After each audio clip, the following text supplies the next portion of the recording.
Sophie, bon matin. Et bientôt bonnes vacances à tous nos jeunes, parce que ce soir, c'est les vacances pour tout le monde, y compris pour les parents. Oui, pour les parents, non, oui, c'est le gros travail pour les parents.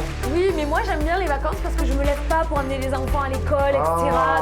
Donc c'est cool ça. Non, c'est bien. On peut dormir un peu plus longtemps. Ils sont 24 sur 24 à la maison. C'est ça, c'est autre chose. Je prends le choix que d'avoir les enfants à la maison. Sur ce donc, c'est les vacances. On met le Jesus Coffee la semaine prochaine. Malgré tout, continue avec des petites surprises. C'est ça, en fait, toute la semaine, il va y avoir des surprises. Donc connectez-vous toujours sur Facebook et sur YouTube à 7h du matin. Vous allez pouvoir suivre une petite aventure que nous avons prévue. Et oui, exactement. Après, quand même, on prendra peut-être une petite semaine de vacances. Voilà, on va un petit peu se reposer avec nos enfants à la maison. On aura vraiment besoin. Aussi les oreilles. Alors aujourd'hui, donc le vendredi 19 février 2020, mon Dieu, mais comme ça avance vite, vendredi je les vois 19 pas passer. février, mais c'est terrible. On dirait qu'on fêtait Noël hier et ça fait 2 mois bientôt. Dans pas longtemps, c'est son anniversaire, voilà. Donc très bien. Voilà, donc c'est pour vous dire que j'ai pas l'impression d'avoir mon âge. Ok. Enfin, un truc spécial. Ça tombe en semaine ou ça tombe en week-end? Ça tombe en semaine. Ah, on va préparer ça. Si c'est votre anniversaire aujourd'hui, eh bien on vous souhaite un bon anniversaire. C'est aussi l'anniversaire de Millie Bobby Brown. Oui, alors qui est cette jeune fille? Elle fait 17 ans et c'est l'actrice de Deuxième. Alors la refait. Stranger Things. Moi je suis nulle en anglais. Stranger Things. Voilà, c'est elle. C'est le numéro 11. Enfin, c'est les 11, elle s'appelle. Exactement. Et tous les ados l'aiment bien, mais on oui, l'aime bien aussi. Sympa. Oui, j'aime bien. Millie Bobby Brown. Elle joue super bien cette jeune fille. On a un grand chanteur. Seal. Ça, c'est le chanteur de mon adolescence. Ah oui, il a 58 ans aussi. Oui. Eh ouais. Mais ça veut dire qu'on vieillit nous aussi. C'est ça. Et puis un qui a 78 ans, lui souhaite un bon anniversaire. Oui, alors lui, on a grandi avec lui. Ouais, il n'entend pas grand-chose. Non. Donc on va devoir lui dire tous ensemble derrière votre écran, c'est Professeur Tournesol. Professeur Tournesol, bon anniversaire. Voilà, à tous ceux qui aiment Tintin et ses aventures. Alors aujourd'hui, une journée importante, une journée internationale spécialement conçue. C'est la journée internationale des N. Est-ce que tu parles Je parle baleine à bosse. C'est ça. Donc on a fait une journée internationale des baleines qui s'est transformée en journée internationale aussi. Oui, en fait, ça a été la journée internationale pour la lutte contre la chasse aux animaux marins, etc. Donc, la pêche en gros. Voilà, donc depuis 1982. Et voilà, et donc il y a un décret qui a été fait. On ne peut plus chasser la baleine, ni les cétacés, sauf pour la science en fait. Exactement, voilà. Et Marco Matiré, c'est assez, dit la baleine. Allez, un coucou à tous, à ceux qui se réveillent avec nous, à ceux qui nous suivent en décalé, en podcast. Et bien, bienvenue à notre Jesus Coffee. Alors on commence cette journée avec joie et grande humeur. Et on va continuer. Donc on est en ce moment sur une étude sur les ministères dont on avait vu commencer avec Corinthiens pour vraiment l'ensemble, l'unité, pour bien comprendre que les dons, les ministères sont là, non pas pour notre propre gloire, mais pour servir l'Église, pour bénir l'Église. Ce sont des outils que Dieu a prévus. Et on avait travaillé sur le fait que Dieu venait donner à l'Église au travers de personnes. Et cette personne, elle peut changer d'appel dans son instant.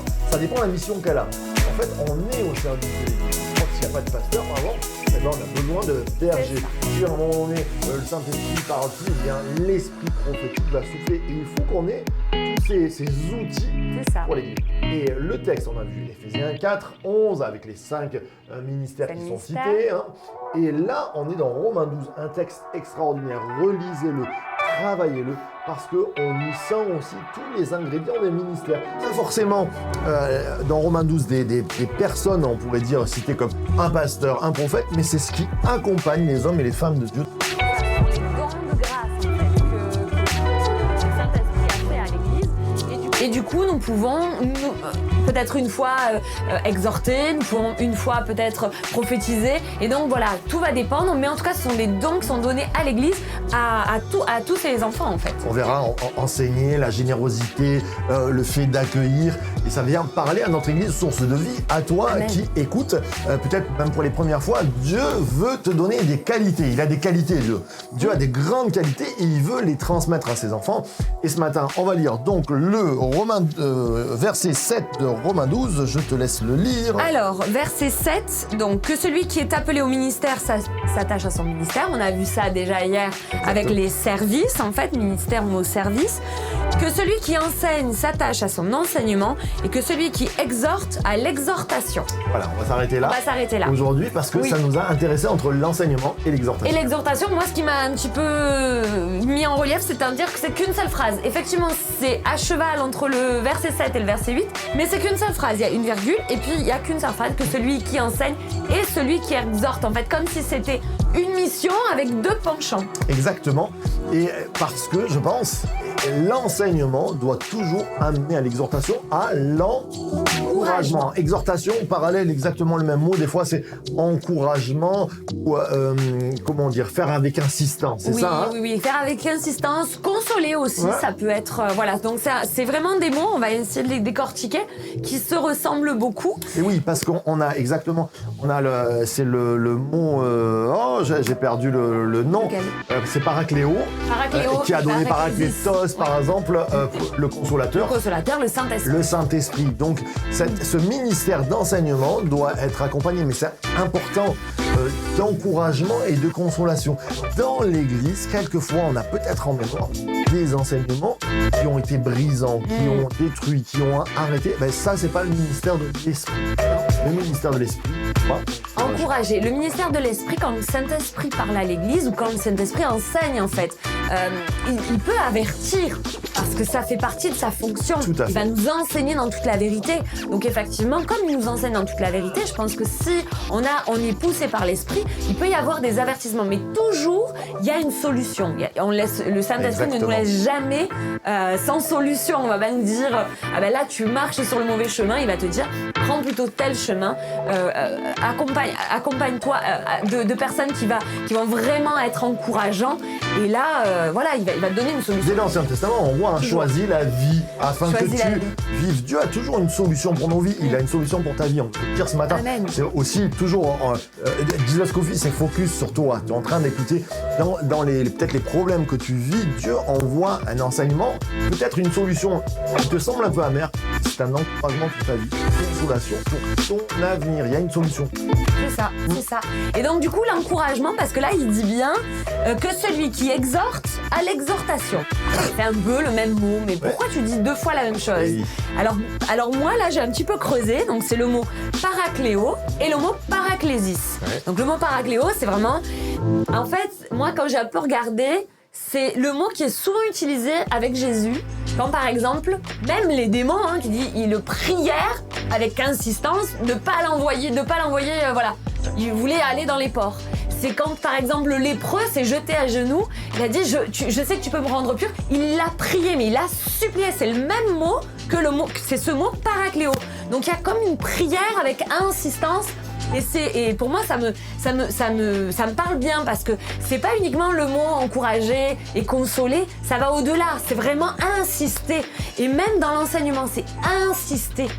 Dans l'encouragement, mais insister. Il y a quelque chose qui est... Il y a une insistance. Voilà, il y a une action en fait. Et je crois que le travail de l'Église, le travail entre guillemets pastoral, je dirais le travail des hommes et des femmes de Dieu, c'est comme dit ce vieux proverbe. Mais c'est remettre 100 fois sur le métier pour apprendre. Et l'Église, depuis 2000 ans, elle fait toujours la même chose. C'est-à-dire, elle a un ministère d'enseignement et d'exhortation pour reprendre, pour consoler, pour mettre sur la bonne voie, pour qu'on aille droit au but et pas rater la cible. Parce que quand le péché impacte nos vies, et je le dis assez souvent on a on a en vision les péchés grossiers, les vices, les trucs, le mensonge. Mais quand tu restes assis sur ta chaise, tu vas me dire, je vole pas, je tue pas, je mens pas, mais tu rates ton but. Et donc, tu pêches. Oui. Et à un moment donné, la vie de Dieu, c'est c'est pas... Attention. Pécher, Dieu est pas là pour nous dire ah ben tu pêches, eh ben c'est pas bien. Non, il est là pour nous donner une solution, te dire réussis ta vie, va droit au but, fonce, lève-toi, reste pas sur ta chaise, tu as un avenir serein, il y a des bénédictions pour ta vie. Et c'est ça l'encouragement qu'il nous donne. Et je crois que tout ministère que nous sommes, toute personne, tout croyant que nous sommes, nous devons être des ministères d'encouragement. Est-ce que pour nos enfants, des ministères d'encouragement? Est-ce que pour nos familles, nous sommes des ministères d'encouragement? Est-ce que pour les gens qui nous entourent, on les encourage? C'est-à-dire, on les console, on les exhorte, on les enseigne, on les reprend quelquefois pour les amener à un avenir encourageant. C'est ça. Et en fait, le mot paraclésis, c'est aussi vraiment, comme je rebondis, sur le discours persuasif. C'est un discours persuasif d'encouragement. Ça va être instructif, ça va amener la personne à certainement rentrer dans son appel. C'est convaincant. Aussi. C'est ça. Eh oui. C'est ça. Et ça, c'est les actions du Saint-Esprit, en fait. Exactement. Et c'est ce qu'il fait et c'est ce qu'il nous demande aussi de faire. Mais je crois que c'est important de... Je dis toujours à mes proches et à mes enfants, quand vous avez, même à mes collaborateurs, quand vous avez une pensée à mettre, c'est pas la peine de se bagarrer pour faire passer la chose, donnez les bons arguments. Mais on doit avoir des arguments quand on parle de quelque chose qui nous plaît. Et je crois que Jésus, c'est ce qui nous plaît. La lumière, c'est ce qui nous plaît. On a des arguments même envers les gens qui sont autour de nous. Dieu a changé nos vies, Dieu bénit nos vies, Dieu nous donne quelque chose de bon. Eh bien, soyons encourageants. Soyons encourageants. Et je pense qu'une bonne façon, je sais pas ce que t'en penses, mais une bonne façon d'encourager, c'est de donner envie. Exactement. Quand on ne donne pas envie, c'est-à-dire quand on n'est pas des bons exemples, c'est pas évident, on n'a pas trop envie de te suivre, on va pas trop t'écouter, parce ça fait pas kiffer, ça fait pas rêver. Oui. Ta vie fait pas rêver. Mais je pense que quand on est avec le Saint-Esprit, qu'on est animé de son feu et qu'on est rempli de sa vie et de sa puissance, là, on peut, je sais pas, on a une espèce La vie donne envie. C'est ça. Ce que je disais, est-ce qu'on est des prospectus on va prendre et jeter à la poubelle, ou est-ce qu'on est des cartes postales? Moi, quand je reçois une carte postale, je dis waouh, c'est super beau, et je vais lire derrière sa main. Quand je reçois un prospectus, c'est direct poubelle. Est-ce qu'on est un message formaté? Et vraiment, là, il y a une remise en question. Est-ce que notre message est formaté et les gens, quand ils voient, ils disent oh non, ils vont encore nous parler de Dieu.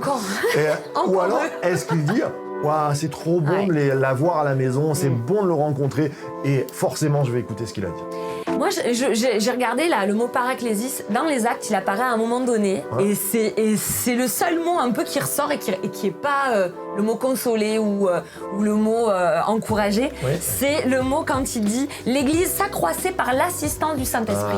Le mot assistance... Assistance, voilà, c'est ce mot-là, c'est le mot paraclésis. Donc ça veut dire qu'avec le Saint-Esprit, il y a des choses que tu peux pas faire de toi-même, mais avec le Saint-Esprit, il y a tout qui peut croître, qui peut prendre vie, qui peut prendre forme, parce qu'il a soufflé sur toi. Et c'est ce qu'il veut faire avec l'Église. Et moi, ça m'a parlé, parce que je me dis, waouh, avec l'assistance du Saint-Esprit, celui qui encourage, celui qui active les dons en nous, en fait, c'est ce qu'il fait, alors tout est possible et tout devient possible. Ça c'est paraclésis, on est paraclésis, c'est-à-dire on est fait par l'assistance du Saint-Esprit. C'est ça. C'est tellement beau. On va prier pour toi ce matin afin que tu reçoives cette énergie, ce miracle de vie. C'est un miracle pour que tu sois un ministère d'enseignement, d'encouragement pour les gens qui sont autour de toi, et que ce matin aussi tu reçoives un encouragement céleste. Alexandra, tu veux bien prier? Oui, je vais prier. Je te remercie Saint-Esprit parce que tu ne nous laisses pas, tu nous parles à chaque jour, parce que tu nous conduis dans toute la vérité, parce que tu nous permets, Seigneur Jésus, de nous équiper, parce que tu nous équipes et parce que tu nous permets de te servir. Je te prie pour chacun d'entre nous, que personne ne se prive de pouvoir se lever ce matin et qu'il puisse être des encourageurs, des Barnabas ce matin, qui puissent encourager une personne, qui puissent consoler quelqu'un. Je prie Saint-Esprit que tu donnes des paroles de vie, des paroles d'encouragement dans la journée. Je te remercie pour toutes les personnes qui nous écoutent, que chacun ne se sente pas comme derrière ou comme à côté, mais complètement rempli de l'esprit, qui puisse chacun rentrer dans ce que toi tu as prévu, dans leur destinée. Je te remercie pour qui tu es. Viens encore ce matin nous équiper et nous former dans le nom de Jésus. Amen. Waouh, c'est bon, plein de bénédictions pour nos vies et pour, j'allais dire, les vacances peut-être qui sont devant vous. Eh bien, préparez-vous. Dimanche, on va se retrouver, mais avant ça, on va parler de notre moment préféré, celui que vous attendez tous, le Béniscope. Alors, je m'y mets. Alors, quelques Et bons encouragements de la Des part de bons Dieu. encouragements. Je vais commencer par les femmes. Donc, c'est le psaume 119 qui dit « Ta parole est une lampe à mes pieds et une lumière sur mon sentier. » Verset 105. Verset 105, c'est ça. Alléluia. Les hommes, psaume 119, verset 11. Eh bien, on a du 119 ce matin. Je serre ta parole dans mon cœur afin de ne pas pécher contre toi. C'est ce qu'on disait. Afin de ne pas rater le but. Dieu nous a mis ici pour qu'on soit heureux, dans la paix, dans la joie. Rate pas le but. Amen. Détourne-toi des mauvaises choses. Lève-toi. Marche dans le chemin que Dieu veut pour toi. Amen. Pour les couples. Mais pour vous qui craignez mon nom, le soleil de justice se lèvera et la guérison sera dans ses rayons. Vous sortirez en bondissant comme les veaux d'une étable. Malachie 3:20. C'est un verset d'Astérix puisque c'est la justice. On l'a entendu. Pour les jeunes, 1 Pierre 2:2, comme des enfants nouveau-nés, désirez le lait pur de la parole afin que par lui vous grandissiez pour le salut. C'est très intéressant. Aujourd'hui, on est dans un monde où le coca pour les enfants remplace le lait. Oui, Et toutes ces choses. Mais en même temps, on a tellement de médias où je trouve que quelquefois, le coca spirituel remplace le lait spirituel ou la viande spirituelle. Attention à ce que vous regardez. Amen. Premièrement, lisez la parole de Dieu, elle vous inspirera toujours. Amen. Les célibataires, le psaume 119, toujours. Combien j'aime ta loi, elle est tout le jour l'objet de ma méditation. Amen. Waouh. Et puis Amen. pour nos amis les seniors, de Timothée 3:16, toute écriture est inspirée de Dieu et utile pour enseigner, pour convaincre, pour corriger, pour instruire dans la justice, afin que l'homme de Dieu soit accompli et propre en toute bonne œuvre. La parole de Dieu dit, mieux vaut la fin d'une chose que son commencement, Amen. et bien que dans l'âge avancé des seniors, vous puissiez être dans cet enseignement encourageant. Amen, amen, amen. Eh bien, Mais on ne voilà. se retrouve pas demain matin. Non. Moi, je vous retrouve ce soir à 18h pour un jour, un psaume, mais on se retrouve dimanche. On va se dimanche réjouir, à 9h et à 11h. Droit au but, Oui. avec encore des surprises. En fait, l'église, source de vie, elle est toujours remplie de surprises parce qu'on ressemble à Dieu. Dieu est un Dieu surprenant. Amen, c'est vrai. Et je crois qu'il inspire de bonnes surprises au milieu de nous. Et puis, alors, semaine prochaine, le Jesus Coffee se transforme un peu Voilà. en aventure. Vous C'est ça. allez voir. Et puis, on prendra une semaine de vacances juste après. C'est juste après, donc nous nous retrouvons la semaine qui suit, la Exactement. semaine début mars du coup. Exactement. Tout à fait. Ouais. On vous souhaite une bonne journée et puis source de vie. The Church to be. Bye bye. Salut.